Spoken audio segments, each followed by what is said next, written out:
A word of caution. This episode contains descriptions of murder that may be disturbing.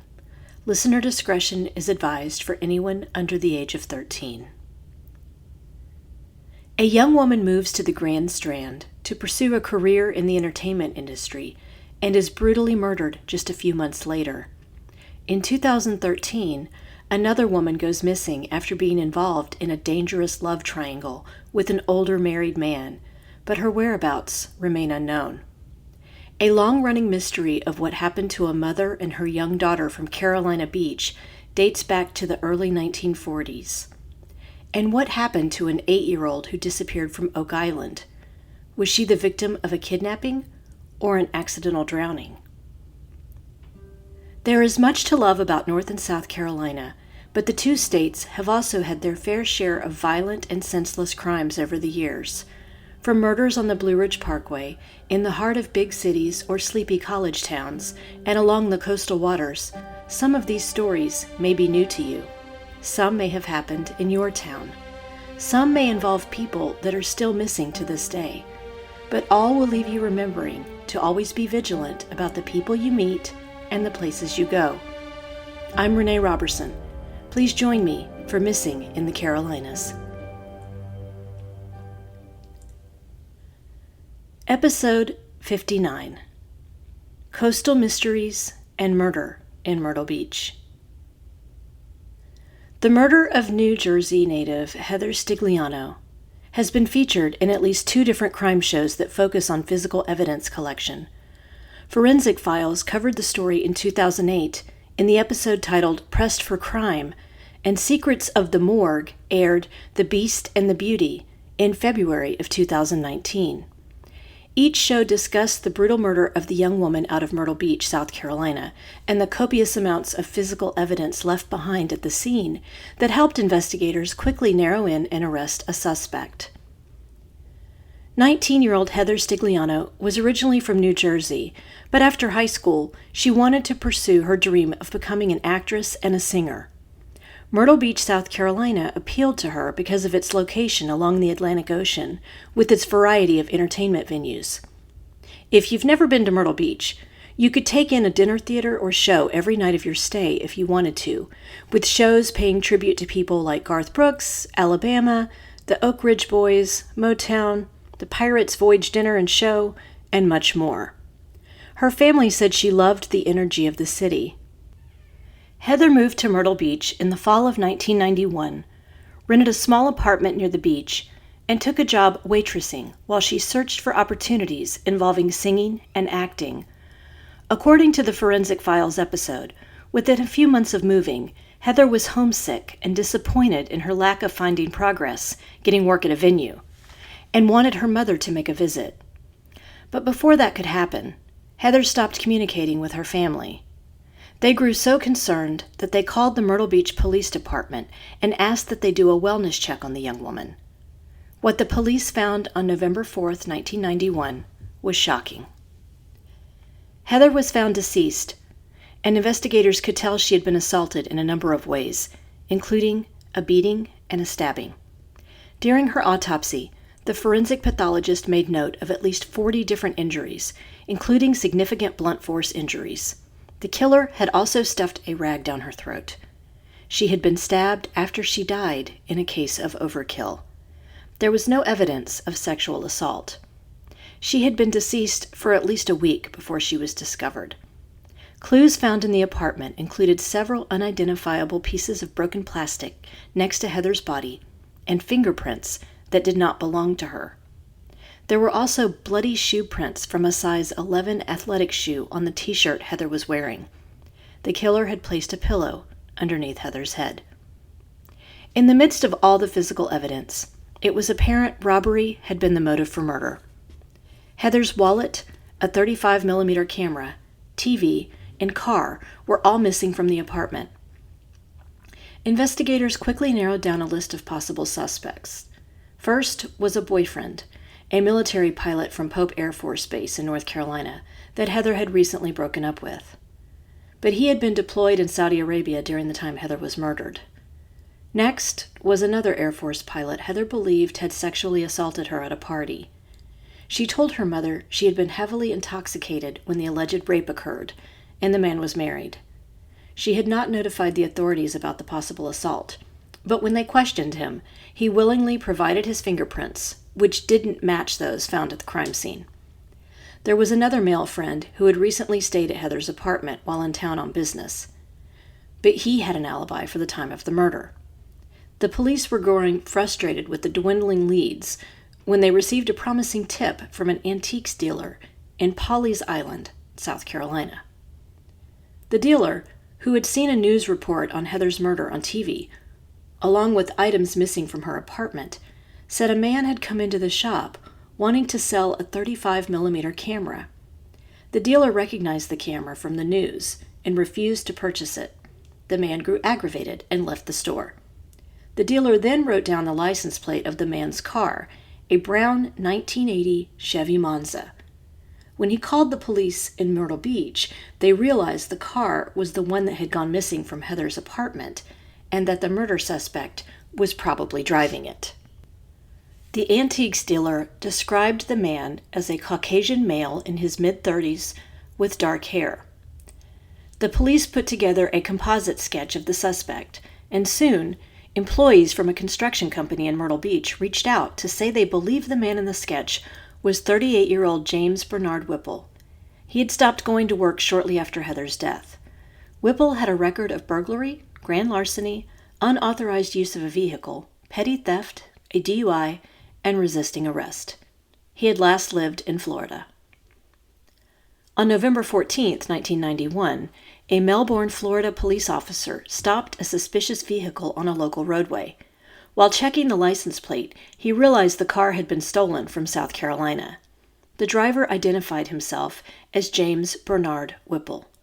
He was arrested at the scene and within a few days extradited back to Myrtle Beach. The car he had stolen from Heather contained an abundance of evidence linking him to the crime.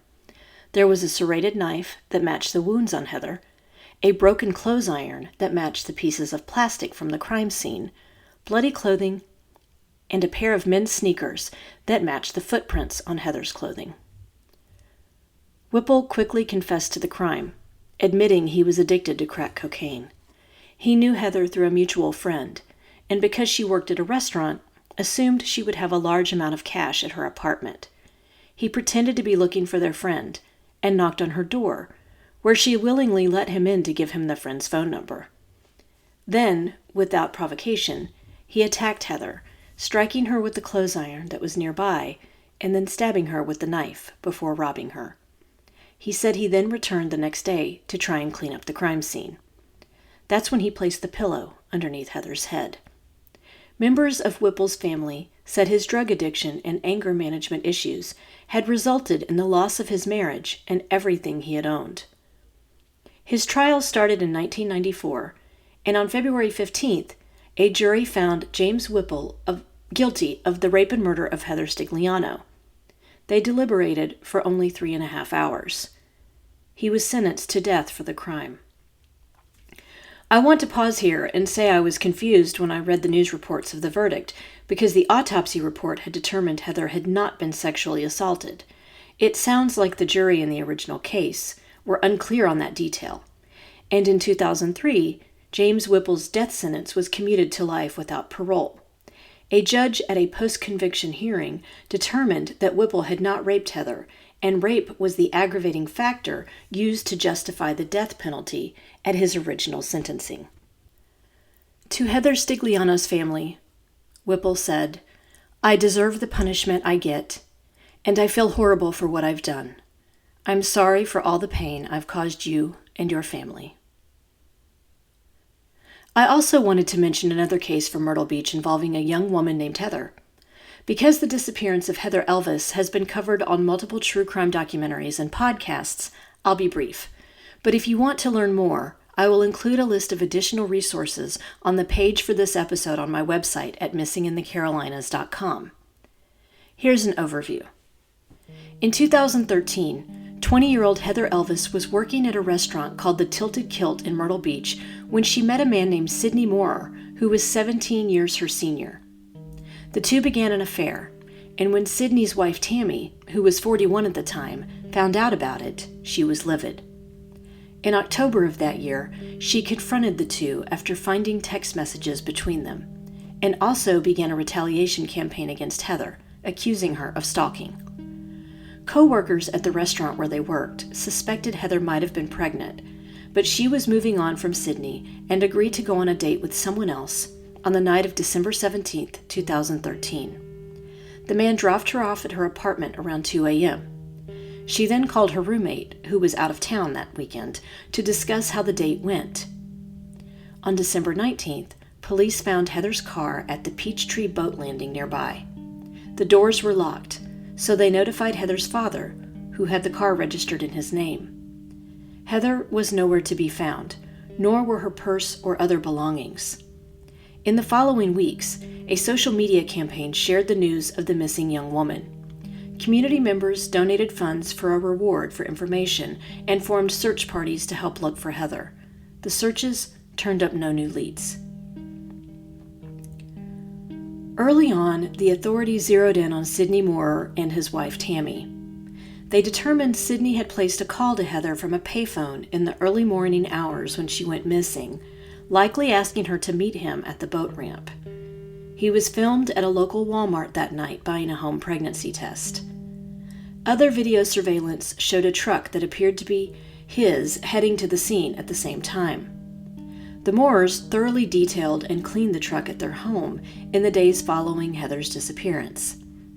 In early 2014, police executed a search warrant at the couple's home. They discovered the GPS navigation system on Sidney's truck had been disabled at the time Heather went missing, and that was the only time it had been disconnected. Sidney and Tammy Moore were arrested and charged with kidnapping, murder, indecent exposure, and obstruction of justice. The indecent exposure and murder charges were eventually dropped. Arrest warrants released by the Horry County Police Department detailed the kidnapping and murder charges, though. The warrants stated that Tammy and Sidney Moore did unlawfully, without just or sufficient cause, murder Heather Elvis with malice forethought. The kidnapping warrants stated that the couple did unlawfully seize, confine, kidnap, abduct, or carry away Heather Elvis by any means whatsoever without the authority of the law. They were both initially denied bond. On June 20th, 2016, Sidney Moore's trial for the kidnapping of Heather Elvis began. After several hours of deliberation, a hung jury resulted in a mistrial. He was sentenced to 5 months in jail for breaking a gag order when he spoke to the media after the second day of trial. He had a separate trial in August of 2017 related to the obstruction of justice charges impeding the investigation into Heather's disappearance. He was sentenced to 10 years in prison. In October of 2018, a jury found Tammy Moore guilty of kidnapping and conspiracy to commit kidnapping. She was sentenced to 30 years in prison for each of the charges. In late November of 2018, a parole board denied Sidney Moore's request for an early release from prison. Meanwhile, the body of Heather Elvis has never been found. An article that ran in the July 19, 2022 edition of the Rock Hill Herald reported that a new documentary from Hacker Films about the Heather Elvis case is currently seeking a home. While the producers admit there has been a lot of media coverage about this specific case, they wanted to focus on the role social media played throughout the investigation. Because while social media helped spread awareness about Heather's disappearance, it also brought a lot of negative attention and threats to her family. Michael Baer, an executive producer of the documentary, had this to say: "These are human beings. This is a town that was extremely affected by a huge social media harassment campaign, and I think the story needs to be told." Producer Summer Dash noted that a lot of the Facebook groups that were created when Heather disappeared spread unsubstantiated rumors that the police then had to wade through. She said, "This was one of those very first cases that just took off with the story, and I think that's part of the reason it got so much attention nationwide." Before we continue, let's take a quick break for a word from our sponsors. A few years ago, I came across a woman named Erin Sanderson on Instagram, and once I saw her demo the skincare products she had created, I decided to give them a try. I was hooked from the first drop. I use her pre-cleanse oil, hydrating beauty oil, and perfecting night oil. The pre-cleanse gently removes dirt, impurities, and even waterproof makeup without tugging, without stripping or drying out your skin. In addition to keeping your skin clear, it helps your skin feel firmer and reduces the signs of aging. The Hydrating Beauty Oil is a powerful and effective skin hydrator that never leaves your skin feeling greasy. Their signature squalene oil is known for its anti-inflammatory and anti-aging properties, so it's perfect for treating skin conditions like acne and eczema and reducing the appearance of wrinkles. The Perfecting Night Oil is loaded with vitamin E and A and is rich with antioxidants and omegas that nourish skin, replenish elasticity, and reduce stretch marks. A few drops a day leave skin smoother, more vibrant, and youthful. Altogether, they are the literal dream team of skincare. Want to try out the products for yourself? Go to shopxerin.com and use the code MissingCarolinas10 for a 10% discount off your order. By day, I work as a freelance writer, but I also enjoy creative writing and entering writing contests. If you like writing flash fiction and creative nonfiction, you should check out the contests over at Wow Women on Writing. They hold quarterly flash fiction contests where you can enter stories with a minimum of 250 words and a maximum of 750, and quarterly creative nonfiction essay contests with a maximum of 1,000 words. The entry fees for these contests are very reasonable, and you can purchase a critique to get more feedback on your writing once the contests conclude.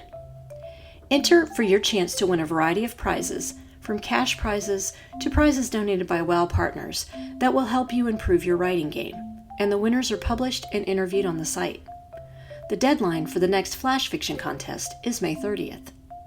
Learn more at wow-womenonwriting.com and click on the contest tab. And now, let's get back to the show. One of North Carolina's oldest missing persons cases involves a 36-year-old mother and her 4-year-old daughter who disappeared from Carolina Beach, and their extended family has been searching for answers for years. They thought the mystery might have been solved in 2008, but unfortunately, that also turned out to be a dead end. Leila Lewis was working as a nurse in Wilmington when she met a man named Edis Bryan, also known as EC, who had come into the emergency room while she was working. According to a column that ran in the Charlotte Observer, Leila's family was against the relationship from the beginning, probably because EC had come into the emergency room with gunshot wounds from what some rumors said were an irate husband. Nevertheless, they were married and had a daughter named Mary Rachel together. But on the night of May 10th, 1941, Leila and Mary Rachel disappeared after leaving their home. Here is what EC said happened. They had eaten EC's favorite meal for dinner, roast beef and potatoes. Leila had prepared it. Around 9 p.m., she left in their black 1935 Model A Ford Coupe to run an errand in town. She took 4-year-old Mary Rachel with her, but they never returned. EC reported them missing.